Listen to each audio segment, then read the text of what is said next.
हर हर महादेव सभी को। आप सभी का एक बार फिर से स्वागत है हमारे चैनल में। आप सभी को नवरात्रि के 9वें और आखिरी दिन की हार्दिक शुभकामनाएं। आइए नवरात्रि के 9वें दिन सुनते हैं माँ सिद्धिदात्री की कहानी। नवरात्रि की भक्ति से परिपूर्ण 9 दिनों में सबसे आखिरी दिन देवी माँ के सिद्धिदात्री स्वरूप को समर्पित होता है। देवी माँ का यह स्वरूप भक्तों और साधकों को सिद्धियाँ प्रदान करने वाला है। आज 9 देवियों की जानकारी की कड़ी में हम आपके लिए लेकर आए हैं देवी सिद्धिदात्री की महिमा की एक कथा। साथ ही आज हम आपको बतलाएंगे सबको कल्याण करने वाली माता का यह स्वरूप कैसा है और इनकी क्या कथा है और माता की पूजा हम किस प्रकार कर सकते हैं और इससे हमें किस फल की प्राप्ति होगी। देवी सिद्धिदात्री माँ का यह स्वरूप बहुत ही सुंदर है। माँ कमल के पुष्प पर विराजमान है। इनकी 4 भुजाएं हैं और इनका वाहन सिंह है। माता के दाहिने तरफ वाले नीचे के हाथ में गदा और ऊपर वाले हाथ में चक्र है। वहीं बाईं तरफ वाले नीचे के हाथ में कमल का पुष्प और ऊपर वाले हाथ में शंख है। साथ ही देवी माँ के सिर पर ऊंचा मुकुट है और उनके चेहरे पर मंदसी मुस्कान है। देवी माँ पृथ्वी पर दैत्यों के अत्याचारों को नष्ट करने और मानव के कल्याण और धर्म की रक्षा के लिए सिद्धिदात्री के रूप में उत्पन्न हुई थी। यह देवी सर्व सिद्धियाँ प्रदान करने वाली है। उपासक या भक्त इनकी कृपा से कठिन कार्य भी आसानी से संभव कर पाते हैं और उनके कार्य सिद्ध हो जाते हैं। देवी पुराण के अनुसार भगवान शिव ने इन्हीं की कृपा से इन सिद्धियों को प्राप्त किया था और देवी की अनुकंपा से ही भगवान शिव का आधा शरीर देवी का हो गया था, जिस कारण शिव जी को अर्धनारेश्वर के रूप में जाना जाता है। अब बात करते हैं देवी की पूजा के बारे में। सुबह जल्दी उठकर स्नान करें, उसके बाद साफ वस्त्र पहने, घर के पूजा स्थल को भी स्वच्छ करें। माँ सिद्धिदात्री की मूर्ति या चित्र को स्थापित करें और आसन पर बैठ जाएं। माँ के सामने घी का दीपक जलाएं।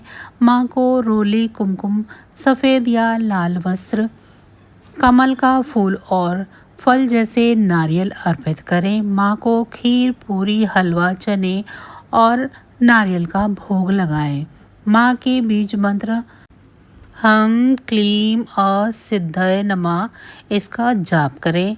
माँ की कथा सुने, माँ की आरती करें। नवरात्रि की 9वीं पर हवन करना और कन्या पूजन करना विशेष रूप से शुभ माना जाता है। इन सब के बाद माँ का प्रसाद सभी सदस्यों में बांटें और स्वयं भी खाएं। माँ को सफ़ेद या बैंगनी रंग के रंग प्रिय है। माँ को सफ़ेद फूल और कमल का फूल पसंद है। 9वीं तिथि पर साधारणतः माँ दुर्गा की पूजा की जाती है और उनकी अर्चना की जाती है। बाद में हवन भी किया जाता है, लेकिन इस तिथि की अधिष्ठात्री देवी है माँ सिद्धिदात्री। सभी सिद्धियों को देने वाली माता कृपालु, दयालु और भक्त वत्सल हैं। इनका एक मंत्र है ओम सिद्धि देत्राय नमः। पूजन अर्चन के बाद हवन और कुमारी पूजन करें। देवी की पूजा के अनंत लाभ हैं। देवी की पूजा करने से जातक के सभी कार्य सिद्ध होते हैं। माँ सभी सिद्धियों को देने वाली है, साथ ही वह हर प्रकार के भय और रोगों को भी दूर करती हैं। देवी की कृपा अपने भक्तों के जीवन को सुखद बनाने के लिए रास्ते प्रदान करती है। माँ की परम कृपा से भक्तों को मोक्ष प्राप्त होता है। इस दिन शास्त्रीय विधि विधान और पूर्ण निष्ठा के साथ साधना करने वाले साधक सभी सिद्धियों को प्राप्त होते हैं। इस दिन शास्त्रीय विधि विधान और पूर्ण निष्ठा के साथ साधना करने वाले जातकों को सभी सिद्धियां प्राप्त होती हैं। सृष्टि में कुछ भी अगम्य नहीं रह जाता।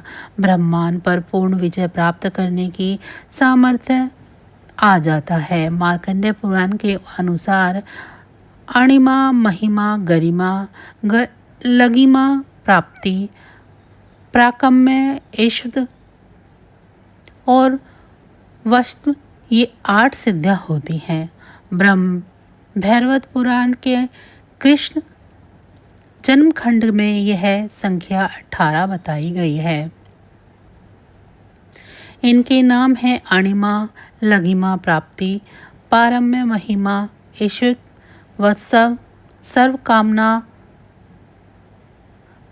काम वसायता सर्वगत दूर श्रवण परकाय परवेशन वाक सिद्धि कल्प वृक्ष तत्व सृष्टि संहार करण सामर्थ्य अमृत सर्व न्यायकत्व भावना और सिद्धि माँ सिद्धिदात्री अपने भक्तों और साधकों को यह सभी सिद्धियां प्रदान करने में समर्थ हैं। सिद्धिदात्री माँ की कृपा पात्र से भक्त के भीतर कोई ऐसी कामना शेष नहीं बचती जिसे वह पूर्ण करना ना चाहे। माँ सिद्धिदात्री की भक्ति पाने के लिए इस मंत्र को बोला जाना चाहिए। या देवी सर्वभूतेषु माँ सिद्धिदात्री रूपेण संस्थिता नमस्तस्य नमस्तस्य नमस्तस्य नमो नमः। अर्थात हे माँ सर्वत्र विराजमान और माँ सिद्धिदात्री के रूप में प्रसिद्ध अम्बे, आपको मेरा बारंबार प्रणाम है। मैं आपको बारंबार प्रणाम करती हूँ। हे माँ मुझे अपनी कृपा का पात्र बनाओ। नवरात्रि का आखिरी दिन माँ सिद्धिदात्री की पूजा के लिए समर्पित होता है। समस्त स्त्रियां मातृभाव रखने के लिए माँ के मंत्र का जाप करें। इससे देवी अत्यंत प्रसन्न होती है और भक्तों की कामनाओं को पूर्ण करती हैं। तो यह थी माँ सिद्धिदात्री की कथा। आपको आज की ये कथा कैसी लगी कमेंट करके ज़रूर बताएं। माँ की कथा अच्छी लगी हो तो लाइक ज़रूर करें और अभी तक मेरे चैनल को सब्सक्राइब नहीं किया है तो मेरे चैनल को सब्सक्राइब कर लें। धन्यवाद। जय माँ दुर्गा।